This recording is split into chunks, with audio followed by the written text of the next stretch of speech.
अस्सलाम वालेकुम, मेरा नाम अली मुजाहिद है और आप एक और एपिसोड देख रहे हैं सीखो सिखाओ के साथ। 3 सवालों की कहानियाँ शुरू हो चुकी हैं।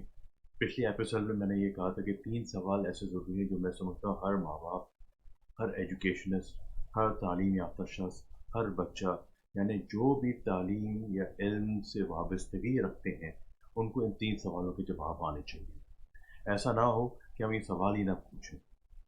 जो 3 सवाल क्या है कि हमें तालीम क्यों देनी चाहिए, what is the purpose of education. दूसरा सवाल, what is the objective of education, मिसाल के तौर पे कि तालीम इल्म का मकसद क्या है। और तीसरा, what is the functionality of education. उसका बेसिकली मतलब ये है कि हम इल्म को किस तरह इस्तेमाल करें, क्या बुनियादी फंक्शनैलिटी होती है। तो पिछली एपिसोड में मैंने कहा था कि जो हम क्यों इल्म देना चाहते हैं, what is the purpose of education, वो सिर्फ इतना है कि हमारी जो आइडियोलॉजी है, हमारा जो नज़रिया है, हम इल्म के ज़रिए उसको दूसरी नस्ल में ट्रांसफ़र करते हैं, उनको एक्सपोजर देते हैं, अपनी ही आइडियोलॉजी, अपनी ही नज़रिया, अपनी ही वैल्यू सिस्टम को इल्म के ज़रिए, तालीमी इदारों के ज़रिए हम एक नई जनरेशन को तैयार करते हैं, उसी नज़रिए पे, उसी इल्म पे, उसी तालीम पे। ये बुनियादी है।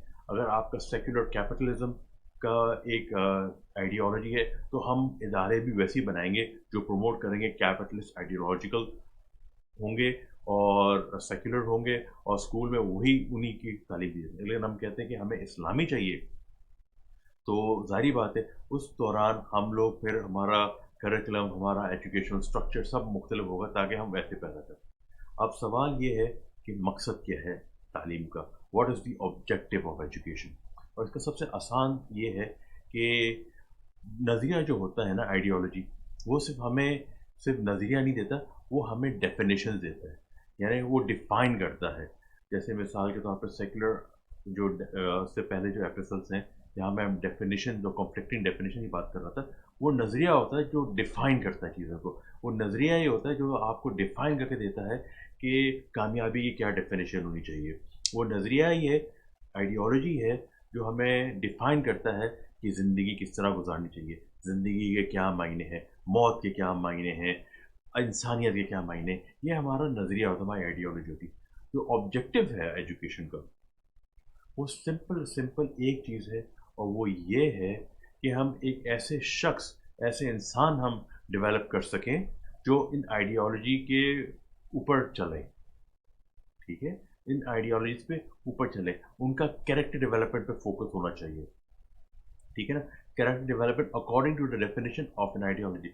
मिसाल के तौर पे अगर आप सेकुलर कैपिटलिस्ट आइडियोलॉजी, तो ऑब्जेक्टिव ये होगा कि हमें ऐसे स्टूडेंट्स बनाएं जो सोसाइटी में जाकर प्रोड्यूस करें, वो सोसाइटी की इनकम जनरेट करें, ताकि उनका ये कहना होता है कि सोसाइटी जो होती है वो इनकम जनरेशन करेगा, सोसाइटी खुद ब खुद अपलिफ्ट होगी।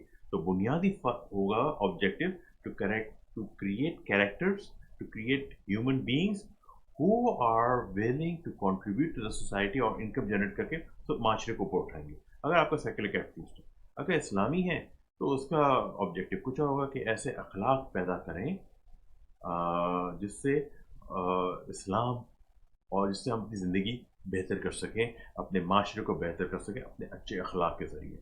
बुनियादी अखलाक है, अच्छा अखलाक।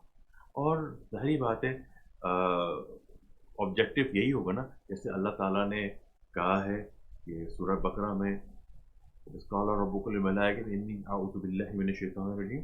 अल्लाह ताला क्या फरमाते हैं, अऊज़ु बिल्लाहि मिनश शैतानिर रजीम, व इज़ क़ाला रब्बुकुम लिल मलाइकति इन्नी जाइलुन फ़िल अर्ज़ि ख़लीफ़ा, और मैं इस दुनिया में खलीफा बनाकर भेज रहा हूँ।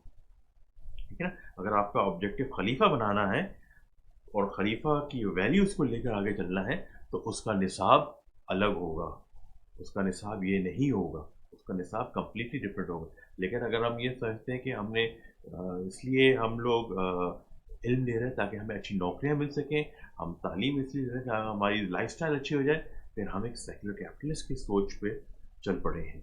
तो ये जानना बहुत ज़रूरी होता है कि मौजूदा तालीमी निज़ाम का ऑब्जेक्टिव क्या है, हम क्या अचीव करना चाहते हैं, और जो हम अचीव करना चाहते हैं, क्या हमें वो मिल रहा है या नहीं मिल रहा। तो आज के लिए इतना ही काफ़ी है। अस्सलामु अलैकुम वरहमतुल्लाहि वबरकातुहू।